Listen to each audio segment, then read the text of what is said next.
नमस्कार। हिंदी स्टैक में आपका फिर से स्वागत है।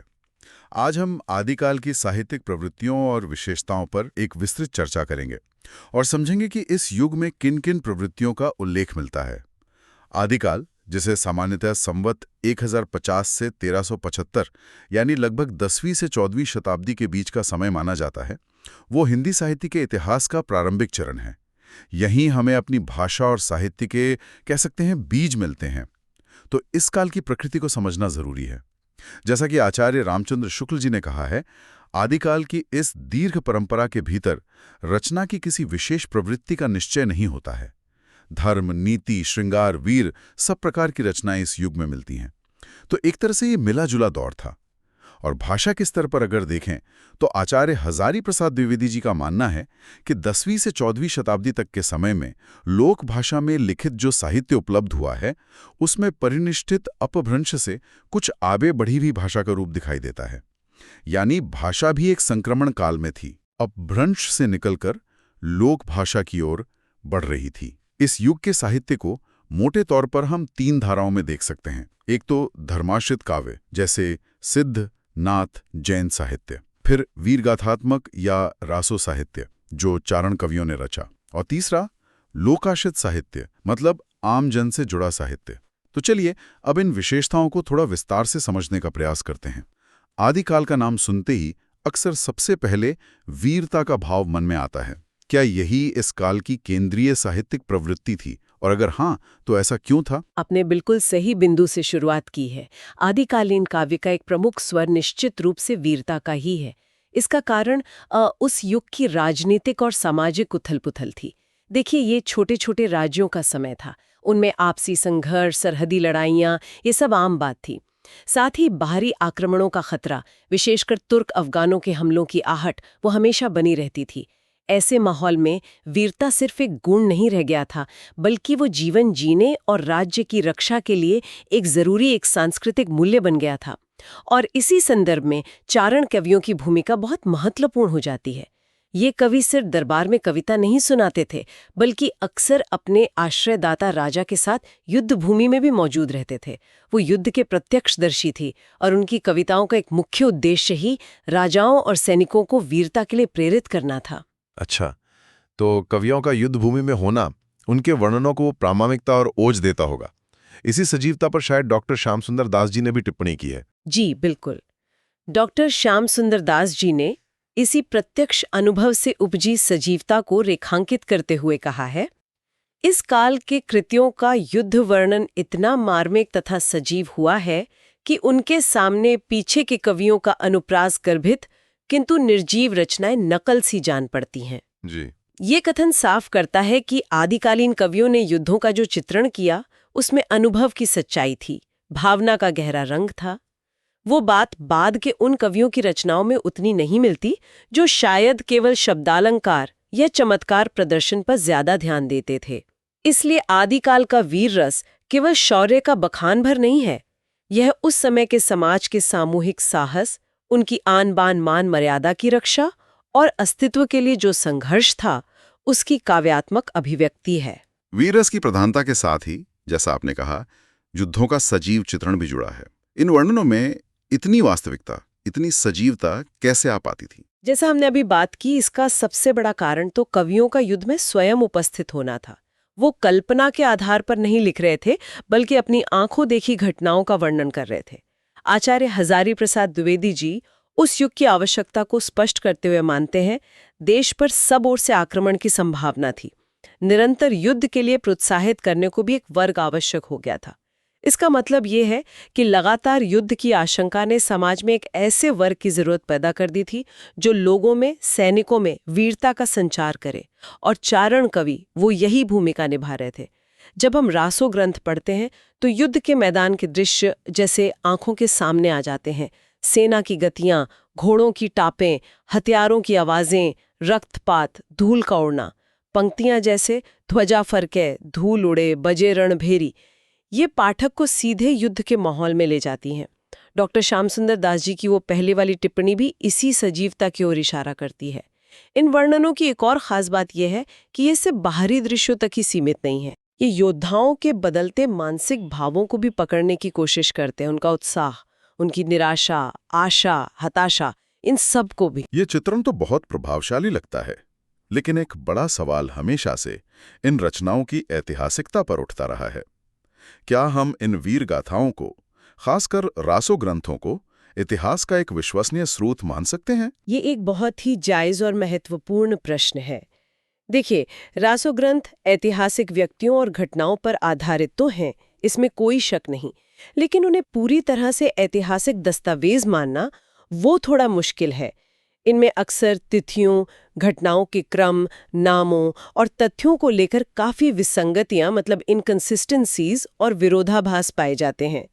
इसका एक प्रमुख कारण था कवियों का अपने आश्रयदाता राजाओं पर निर्भर होना।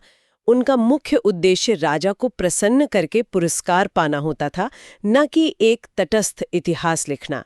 इस प्रवृत्ति के बारे में कहा भी गया है, अपने आश्रमदाताओं को प्रश्न रखने के लिए चरण काव्यों ने ऐतिहासिक तथ्यों की अवहेलना की है।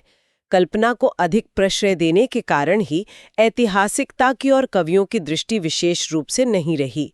यानी राजा की प्रशंसा में वो कल्पना का बहुत ज्यादा सहारा लेते थे और ऐतिहासिक सच्चाई की उतनी परवाह नहीं करते थे। पृथ्वीराज रासो, परमाल रासो, खुमान रासो जैसे प्रसिद्ध ग्रंथों में नायक के शौर्य का अद्भुत वर्णन तो मिलता है, पर उनमें लिखी कई घटनाएं और तिथियां वो ऐतिहासिक साक्ष्यों से मेल नहीं खाती।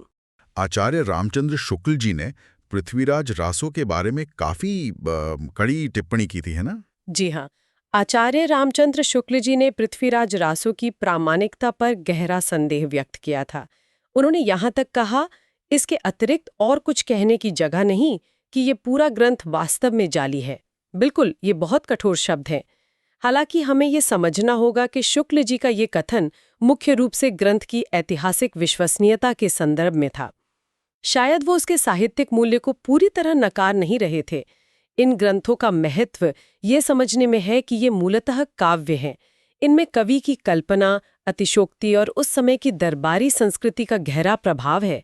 इन्हें पढ़ते समय या इनका विश्लेषण करते समय हमें इस काव्य सत्य और ऐतिहासिक सत्य के अंतर को ध्यान में रखना चाहिए और एक आलोचनात्मक दृष्टि, एक क्रिटिकल अप्रोच अपनानी चाहिए। ऐतिहासिकता के सवाल से ही जुड़ा हुआ है कवियों द्वारा अपने आश्रयदाताओं की प्रशंसा का बिंदु। राजाओं का गुणगान इतना बड़ा चढ़ाकर क्यों किया जाता था? इसका सीधा संबंध उस युग की दरबारी संस्कृति और कवि आश्रयदाता के बीच के समीकरण से है। चारण कवियों की आजीविका, उनकी सामाजिक प्रतिष्ठा, वो सब उनके आश्रयदाता राजा पर निर्भर करती थी। राजा उन्हें मान सम्मान देते थे, धन धान्य देते थे, और बदले में कवि राजा के शौर्य, उनकी दानवीरता, उनके ऐश्वर्य का यशोगान करते थे। ये एक तरह की, आप कह सकती हैं, पारस्परिक व्यवस्था थी, एक म्यूचुअल अरेंजमेंट। आचार्य रामचंद्र शुक्ल जी इसे स्पष्ट करते हुए कहते हैं, उस समय तो जो भाट या चारण किसी राजा के पराक्रम, विजय आदि का चित्रण करता था, वही सम्मान पाता था। ये बात स्थिति को साफ करती है। प्रशंसा पाना और प्रशंसा करना दोनों ही उस व्यवस्था का हिस्सा थे। इसी कारण हमें इन काव्यों में अतिशयोक्ति अलंकार का भरपूर प्रयोग मिलता है, जहां राजा के गुणों को अविश्वसनीय हद तक बढ़ा चढ़ाकर प्रस्तुत किया जाता है। और ये अतिशयोक्तिपूर्ण प्रशंसा क्या उस समय की सीमित राष्ट्रीयता से भी जुड़ती है? क्या आदिकाल में राष्ट्रीयता की कोई अवधारणा थी आज के जैसी? आदिकाल में राष्ट्रीयता की भावना मौजूद तो थी, पर उसका स्वरूप आज के राष्ट्र राज्य या नेशन स्टेट की अवधारणा से बिल्कुल अलग था, बहुत संकुचित था। उस समय भारत एक एकीरी राजनीतिक इकाई नहीं था, वो अनेक छोटे छोटे राज्यों में बटा हुआ था। हर राजा अपने सीमित क्षेत्र को ही अपना राष्ट्र समझता था और उसी की रक्षा और गौरव के लिए लड़ता था। जैसा कि कहा गया है, 150 गांवों के साथ अपने राज्य को राष्ट्र समझने वाले राजाओं का अभाव नहीं था। बिल्कुल, कवि भी इसी भावना से प्रेरित थे। वे अपने आश्रयदाता राजा की विजय को ही अपने राष्ट्र की विजय और गौरव मानते थे। पड़ोसी राज्य भी उनके लिए ज्यादातर शत्रु या प्रतिस्पर्धी ही थे। इसलिए हम कह सकते हैं कि आदिकालीन राष्ट्रीयता एक व्यापक भारतीय पहचान पर आधारित नहीं थी। वो स्थानीय या राज्य विशेष के गौरव तक ही सीमित थी। ये राष्ट्रीय भावना का एक प्रारंभिक, एक शुरुआती और काफी सीमित रूप था। अब जरा इन काव्यों की भाषा और शैली पर आते हैं। आदिकाल में किन विशिष्ट भाषा शैलियों का प्रयोग हमें देखने को मिलता है? आदिकाल में भाषा शैली के स्तर पर दो प्रमुख रूप उभरकर सामने आते हैं। एक है डिंगल और दूसरी पिंगल। डिंगल शैली, जो मुख्य रूप से अपभ्रंश और राजस्थानी भाषा के योग से बनी थी, वो अपनी कर्कश और ओजपूर्ण ध्वनियों के कारण वीर रस, युद्ध वर्णन और कठोर भावों की अभिव्यक्ति के लिए ज्यादा उपयुक्त मानी जाती थी। इसमें ट, ठ, ड, ढ जैसे मूर्धन्य वर्णों का प्रयोग अधिक होता था, जो युद्ध के माहौल का एक ध्वनि बिंब सा रचते थे। दूसरी ओर पिंगई शैली थी। ये अपभ्रंश और ब्रज भाषा के मेल से विकसित हुई। इसकी प्रकृति कोमल और मधुर थी, इसलिए इसका प्रयोग श्रृंगार, भक्ति और दूसरे कोमल भावों को व्यक्त करने के लिए किया जाता था। पिंगल में कर्णप्रिय ध्वनियां और गीतात्मकता का प्रभाव ज्यादा था। तो इसका मतलब ये हुआ कि कवि भाव के अनुरूप ही भाषा का चयन करते थे। ये एक तरह से भाषा का प्रयोजन मूलक उपयोग कहा जा सकता है। बिल्कुल, ये आदिकालीन कवियों की एक बड़ी कुशलता थी कि वो विषय और भाव के अनुसार डिंगल या पिंगल शैली का चुनाव करते थे। ये बात दर्शाती है कि भाषा केवल विचार व्यक्त करने का माध्यम भर नहीं थी, बल्कि वो भावों को तीव्रता और सजीवता प्रदान करने का एक सशक्त उपकरण भी थी उस समय। भाषा के साथ साथ छंदों के प्रयोग में भी इस काल में काफी विविधता दिखाई देती है। इस बारे में कुछ बताएं। इस युग के कवियों ने अपनी रचनाओं में अनेक प्रकार के छंदों का प्रयोग किया है। इनमें दोहा, गाथा, रोला, सोरठा, तोटक, तोमर, छप्पय, कुंडलियां, आल्हा, जिसे वीर छंद भी कहते हैं, ये सब प्रमुख हैं। छंदों के इस बहुमुखी प्रयोग का सबसे अच्छा उदाहरण चंद बरदाई का पृथ्वीराज रासो है। उसे उसकी छंद विविधता के कारण छंदों का अजायब घर तक कहा गया है और चंद बरदाई को छंद सम्राट की उपाधि भी दी जाती है। महत्वपूर्ण बात यह है कि इन छंदों का प्रयोग केवल पांडित्य प्रदर्शन या चमत्कार उत्पन्न करने के लिए नहीं था, बल्कि वो विषय और भाव की आवश्यकता के अनुसार था। युद्ध वर्णन के लिए अलग छंद, तो श्रृंगार या नीति के लिए अलग छंद का प्रयोग करके कवि अपनी बात को अधिक प्रभावशाली बनाते थे। यह छंदों का कार्यात्मक यानी फंक्शनल और कलात्मक यानी आर्टिस्टिक उपयोग था। और अलंकारों का प्रयोग वो किस प्रकार हुआ है? क्या वो भी छंदों की तरह स्वाभाविक था या फिर रीतिकाल जैसा कुछ प्रयासपूर्ण लगता है? आदिकाल में अलंकारों का प्रयोग अधिकतर स्वाभाविक और प्रसंग के अनुकूल ही हुआ है। कवियों ने उपमा, रूपक, उत्प्रेक्षा, अतिशयोक्ति, यमक, श्लेष, अनुप्रास जैसे अर्थालंकारों और शब्दालंकारों का प्रयोग भावों को स्पष्ट करने, उन्हें सौंदर्य देने और कथन में प्रभाव उत्पन्न करने के लिए किया। यहाँ अलंकार साध्य नहीं थे, मतलब एंड इन देमसेल्व्स नहीं थे, बल्कि साधन थे, मीन्स थे। उनका उद्देश्य रीतिकाल के कवियों की तरह अलंकार कौशल का प्रदर्शन करना नहीं था, बल्कि भाव या विचार को अधिक तीव्रता और सुंदरता से प्रस्तुत करना था। रामगोपाल शर्मा दिनेश जी ने इसी सहजता की प्रशंसा करते हुए कहा है, कोई भी अलंकार ऐसा नहीं जो उनमें ना फपता हो, कोई भी छंद ऐसा नहीं जो उसका साथ ना देता हो। जी, ये उक्ति दर्शाती है कि अलंकार और छंद भाव के साथ इस तरह घुल मिल गए थे कि वे कृत्रिम या आरोपित नहीं लगते थे, सहज लगते थे। हमने वीर रस की प्रधानता की बात तो की, लेकिन क्या आदिकालीन काव्य केवल वीरता तक ही सीमित था या इसमें श्रृंगार जैसे कोमल रसों का भी कोई स्थान था? ये एक अच्छा सवाल है। हालांकि वीर रस आदिकालीन रासो काव्य का प्रमुख रस है, लेकिन ये एकमात्र रस नहीं है, बिल्कुल नहीं। वीर रस के साथ साथ श्रृंगार रस का भी इन रचनाओं में बहुत कलात्मक ढंग से समन्वय किया गया है। इसका एक बड़ा कारण ये था कि उस समय के अनेक युद्धों का उद्देश्य सुंदर राजकुमारियों से विवाह करना या उनका अपहरण करना भी होता था। जैसा कि कहा गया है, कुछ शौर्य प्रदर्शन के लिए तथा सुंदर राजकुमारियों से विवाह करने के निमित्त लड़े जाते थे। इस कथन से स्पष्ट होता है।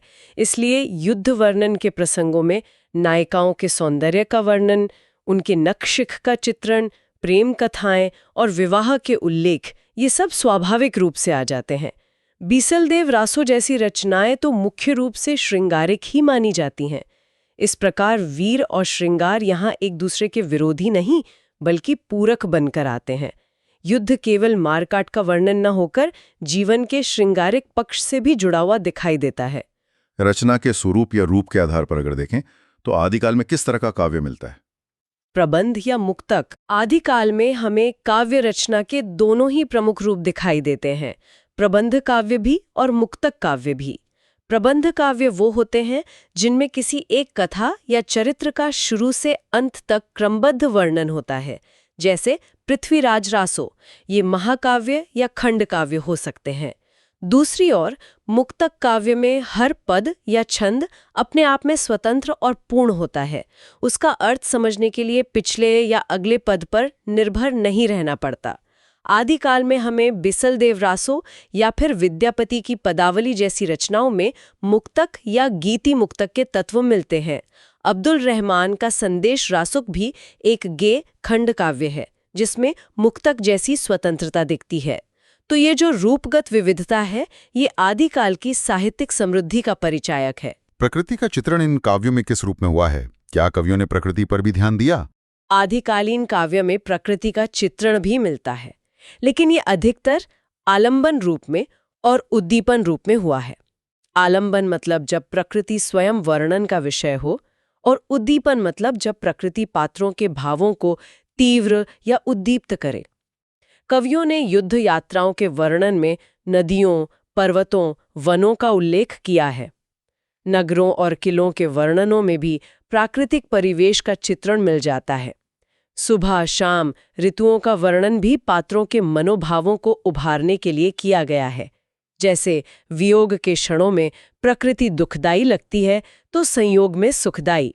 पंक्ति जैसे अरुणिमा फूटी अंबर पर, यानी आकाश पर लालिमा फैली, ये सुबह के आगमन का संकेत देकर किसी घटना या भाव के लिए पृष्ठभूमि तैयार करती है। हालांकि ये कहना होगा कि आदिकालीन कवियों का ध्यान प्रकृति के स्वतंत्र और सूक्ष्म सौंदर्य पर शायद उतना नहीं गया जितना उसके मानव भावों पर पड़ने वाले प्रभाव या फिर पृष्ठभूमि निर्माण पर गया। इसके अलावा आदिकाल में और कौन सी प्रमुख साहित्यिक धाराएं थीं जिनका उल्लेख जरूरी है? बिल्कुल, वीर गाथाओं के समानांतर ही आदिकाल में धर्माश्रित साहित्य की एक अत्यंत महत्वपूर्ण और प्रभावशाली धारा बह रही थी। इसमें मुख्य रूप से 3 परंपराएं आती हैं: सिद्ध साहित्य, नाथ साहित्य और जैन साहित्य। सिद्ध कवि, जो बौद्ध धर्म की वज्रयान शाखा से प्रभावित थे, उन्होंने उस समय समाज में जो रूढ़ियां थीं, आडंबर थे, वर्ण व्यवस्था थी, उन पर चोट की। उन्होंने सहज जीवन और गुरु के महत्व पर बल दिया। उनकी भाषा अपभ्रंश से प्रभावित लोक भाषा के काफी निकट थी। फिर आते हैं नाथ कवि। इन्होंने हठ योग, इंद्रिय निग्रह, चारित्रिक शुद्धता और गुरु महिमा का उपदेश दिया। उन्होंने भी बाहरी पाखंडों का खंडन किया। नाथ पंथ का प्रभाव आगे चलकर संत काव्य पर, विशेषकर कबीर पर बहुत गहरा पड़ा। और तीसरी है जैन परंपरा। जैन कवियों और मुनियों ने अपने धर्म के प्रचार के साथ साथ चरित काव्य, पुराण कथाएं, व्याकरण ग्रंथ, रास काव्य और नीति परक रचनाएं भी लिखीं। उन्होंने अपभ्रंश और पुरानी हिंदी का खूब प्रयोग किया और साहित्य को बहुत समृद्ध किया। आचार्य हजारी प्रसाद द्विवेदी जी का ये मत बहुत महत्वपूर्ण है कि इन सिद्ध, नाथ और जैन साहित्यों ने मिलकर वो भावभूमि और भाषा तैयार की जिस पर आगे चलकर निर्गुण भक्ति काव्य का विशाल भवन खड़ा हुआ। तो इन धार्मिक धाराओं ने भाषा को आम लोगों के करीब लाने और विचारों को थोड़ा अंतर्मुखी बनाने में मदद की। क्या इनके अलावा भी कोई ऐसी धारा थी जो सीधे लोक जीवन से जुड़ी हो, आम लोगों के मनोरंजन या भावनाओं से? जी हाँ, एक तीसरी धारा भी थी जिसे हम लोकाश्रित या लौकिक साहित्य कह सकते हैं। ये धारा सीधे सीधे जनसामान्य की रुचियों, उनकी भावनाओं और उनके मनोरंजन से जुड़ी थी। इसमें हमें उस दौर के लोक प्रचलित विषयों और रूपों की झलक मिलती है। इसके सबसे महत्वपूर्ण उदाहरण है एक तो अब्दुल रहमान का संदेश रासक। ये एक अत्यंत मार्मिक विरह काव्य है। फिर मैथिल कोकिल विद्यापति की पदावली, जिसमें राधा कृष्ण के प्रेम का अत्यंत सरस, मधुर और कोमल श्रृंगारिक वर्णन है और जिसकी भाषा और भाव लोकगीतों के बहुत निकट हैं। और तीसरे अमीर खुसरो की रचनाएं, उनकी पहेलियां, मुक्करियां, दो सुखने, गजलें और खड़ी बोली हिंदी के जो शुरुआती प्रयोग मिलते हैं वो सब। खुसरो का साहित्य मनोरंजन के साथ साथ भाषा के लोक प्रचलित रूप का एक उत्कृष्ट नमूना है। इस लोकाश्रित साहित्य ने हिंदी को जन जन तक पहुंचाने और उसे सहज, सरस और लोकप्रिय बनाने में बहुत बड़ी भूमिका निभाई। तो इन सभी विविध धाराओं से मिलकर यानी वीर गाथा, धर्म और लोक, हिंदी कविता का जो प्रारंभिक स्वरूप बना, उसका हिंदी के विकास में क्या स्थान है? आदिकाल को हम हिंदी कविता का शैशव काल कह सकते हैं, बचपन का समय। संस्कृत, पाली, प्राकृत और अपभ्रंश के एक लंबे साहित्यिक इतिहास के बाद इसी काल में हिंदी एक स्वतंत्र, एक अलग काव्य भाषा के रूप में आकार लेना शुरू करती है। इसकी सबसे बड़ी पहचान है तद्भव शब्दों की बहुलता, यानी संस्कृत के तत्सम शब्दों की जगह बोलचाल में घिसकर बने हुए उनके तद्भव रूपों का प्रयोग इस काल की कविता में खुलकर होता है। आचार्य हजारी प्रसाद द्विवेदी जी ने इसी विशेषता को लक्ष्य करते हुए कहा है, पद्य भाषा में तद्भव का एक छत्र राज्य, और यही आगे हिंदी की मानकीकृत काव्य भाषा की भूमि तैयार करता है। जी, इस कथन का अर्थ है कि आदिकाल की भाषा ने ही वो आधार, वो जमीन तैयार की जिस पर आगे चलकर हिंदी की परिनिष्ठित स्टैंडर्ड काव्य भाषा विकसित हुई। इसलिए आदिकाल का महत्व केवल कुछ वीर गाथाओं या धार्मिक उपदेशों तक ही सीमित नहीं है, बल्कि यह वो महत्वपूर्ण मोड़ है जहां से हिंदी अपनी लोक ऊर्जा, अपनी सहजता और अपनी विविधता के साथ भारतीय काव्य मंच पर पदार्पण करती है।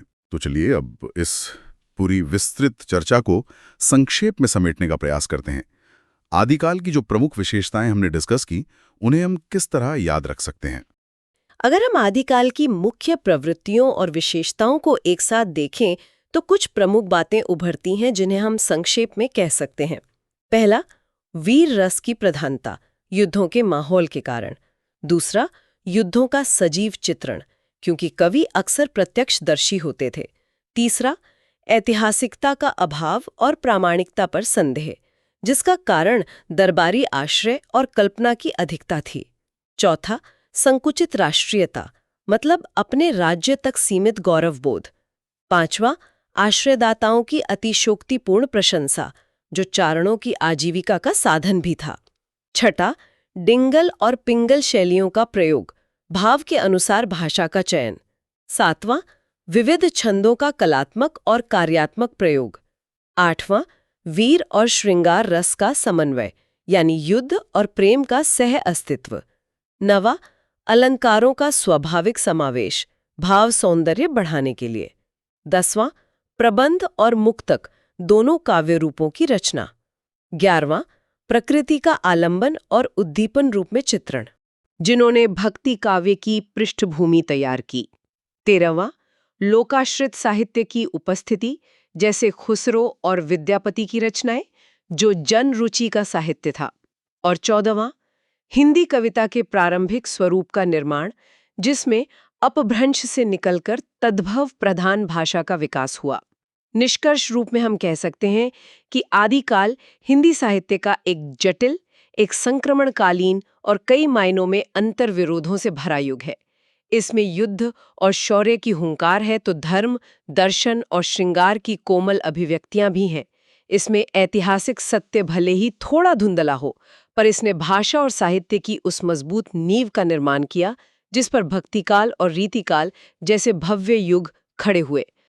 साहित्यिक, धार्मिक, सांस्कृतिक और सामाजिक दृष्टि से आदिकालीन साहित्य में एक साथ कई परंपराओं का उदय दिखाई देता है। यही अंतर्विरोध और बहुरसात्मकता आदिकाल को दस्तावेज से अधिक एक जीवंत सांस्कृतिक अनुभव बना देती है, जो हिंदी साहित्य की नींव को मजबूती देता है और आगे की परंपराओं को दिशा।